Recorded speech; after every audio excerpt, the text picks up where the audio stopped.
Do we have to swallow the 66% increase in capex on the quarter for long-term rewards with Azure that just aren't showing up quite yet? Yes, hi, good morning. That's exactly the question that investors are asking us. What's really interesting is this is the second quarter in a row where Microsoft is actually telling you there is a more nuanced way to think about their capex allocations. Typically, what you would expect to see is capex goes up, Azure revenue goes up. There's a really direct correlation. What's happening in reality is Microsoft is telling you there are two important strategic priorities in addition to Azure revenue. The first is Microsoft Copilot and what they're doing in the first-party apps ecosystem. As Copilot adoption goes up, so does the capex allocation that has to go to support that business. The second is what they're doing with internal R&D. So think Microsoft AI, for example. Very strategic imperative, because if they get some of these new markets right, like medical diagnostics, for example, that could be a really interesting long-term product cycle for them as well. Amy Hood tried to get that nuance across in the earnings calls, saying, look, we could have had markedly bigger percentage growth for Azure if we'd served external clients, but we're serving ourselves with the compute.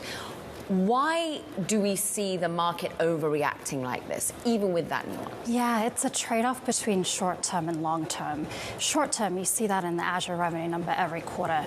Longer-term, though, something like Copilot, that's a gross margin accretion cycle and a long-term monetization story that happens over multiple years. Microsoft AI, that's something that you're going to get maybe a couple of blog posts this year, a couple of really exciting data points, but it's hard to predict when exactly you'll get those data points. So the way we see this is there's a little bit of a short-term negative reaction here because it's hard to see into the future. Ultimately, we do still believe the data points will accrue positive on those two other strategic initiatives. Let's go back to basics a bit, Gabriela. And Caro, we talked about this before the show. This is a drop of 12%. So this is the biggest drop in the stock since March of 2020. $429 billion of market value wiped off. That suggests serious concern, Gabriela. What do you think is the counter-argument to that concern in the market? Yeah, I do think it's going to be a more balanced evolution on what enterprise AI adoption looks like this year.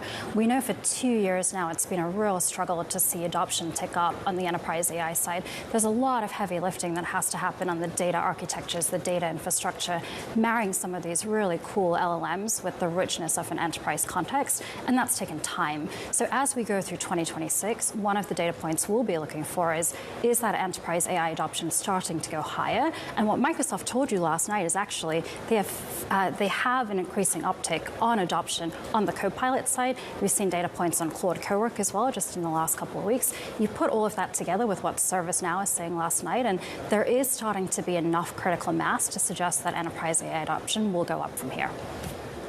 Net income was boosted by a gain in Microsoft's investment in OpenAI. Lifted per share earnings by $1.02, right?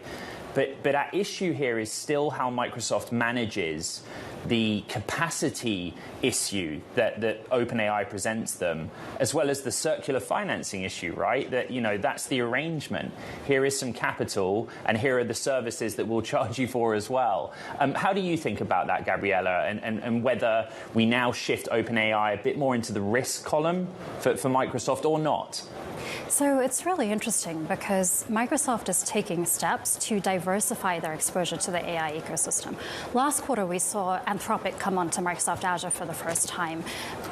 We're also seeing Microsoft invest in their own, what they call off-frontier Microsoft AI models. Each of these steps diversifies the ways that Microsoft can win, independent of whether OpenAI is doing well or not. With OpenAI in particular, what we did see last night is that $250 billion contract that was announced about 3 months ago now. You're now starting to see that in the backlog, and that will roll on over time. The other positive catalyst to look for is the Fairwater data centers. They're coming online over the course of a multi-year time frame, but we'll start to get more visibility into that as we go through the next 2 quarters. We've had a bit of visibility about the silicon strategy. We've had visibility about sort of the hardware side, but ultimately this company is getting caught up with software negativity.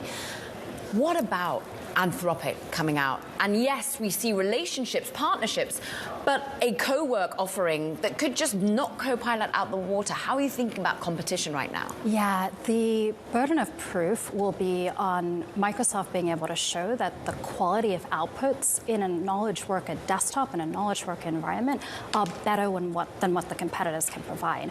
One of the key reasons they may be able to do that is because they're already entrenched in the Microsoft ecosystem. We already use Microsoft Excel, Outlook, PowerPoint, Exactly. There's a whole suite of apps. And so if the intelligence that's embedded in those apps can be married with the intelligence of the LLMs, you get to a better point from a productivity standpoint than if you bring in a third party. Exactly. I'm so pleased we're going to this conversation. This has been so focused on earnings and like classic Bloomberg stuff. Like, I grew up in the generation of people that learned computers using Microsoft Word and Excel and PowerPoint, et cetera, et cetera. Irrespective of what I use today, I don't use that. I use ChatGPT, Gemini, Claude.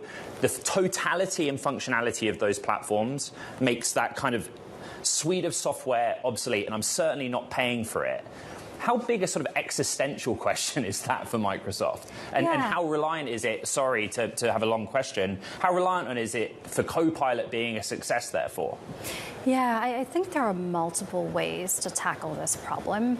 I do think there is a disconnect between the consumer-facing market and the enterprise-facing market, where we see this at our own organization. In order to get really good AI tools in the hands of people who work at enterprises, you need enterprise-grade security, reliability, depth of functionality. There are a number of systems that have to ultimately connect to build you something that is sustainable and durable over time. So I do think Copilot is one of the key ways that Microsoft is addressing this problem, but there's also something like Foundry.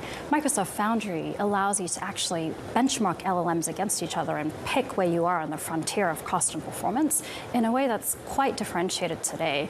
And so there are multiple ways, whereas at the infrastructure layer, the platform layer, the application layer, over time that will come together. And one of the things that we wanted to highlight today is just the strategic totalness and completeness of how Microsoft is thinking about this.